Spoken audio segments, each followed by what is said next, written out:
নাম পরিবর্তন করেছেন জাতীয় গণতান্ত্রিক পার্টি জাকপা ছাত্র সংগঠন। 1980 সাল থেকে ব্যবহৃত জাকপা ছাত্রলীগ এখন থেকে জাকপা ছাত্র কাফেলা নামে সংগঠনটির কার্যক্রম পরিচালনা করবে। আজ মঙ্গলবার 3রা মার্চ জাকপা কেন্দ্রীয় কার্যালয় জাকপা ছাত্রলীগের সভাপতি আব্দুর রহমান ফারুকী সংগঠনের সিদ্ধান্তে জাকপা মুখপাত্র রাশেদ প্রধানকে আনুষ্ঠানিকভাবে অবহিত করেন।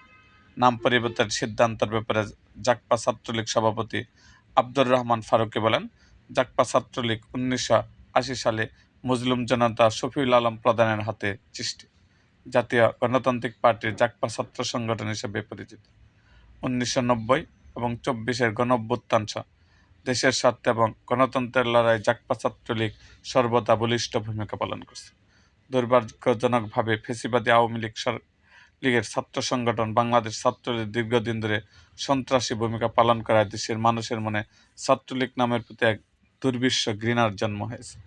দেশের মানুষের চিন্তা চেতনাকে শ্রদ্ধা জানিয়ে জাকপা ছাত্রলীগ কেন্দ্রীয় সংসদ জরুরি বৈঠকে মিলিত হয় এবং সংগঠনের নাম থেকে ছাত্রলীগ শব্দটি পরিবর্তনের সিদ্ধান্ত গ্রহণ করে। প্রসঙ্গগত 1948 সালে পূর্ব পাকিস্তান মুসলিম ছাত্রলীগ নামে ছাত্র সংগঠনটি প্রতিষ্ঠিত হয়, যা পরবর্তীতে বাংলাদেশ ছাত্রলীগ নামে রূপান্তরিত হয়। 1975 সালে বাকশালের মাধ্যমে বাংলাদেশ ছাত্রলীগকে নিষিদ্ধ ঘোষণা করা হলেও তৎকালীন ছাত্রলীগ নেতারা সেই আদেশ প্রত্যাখ্যান করেন।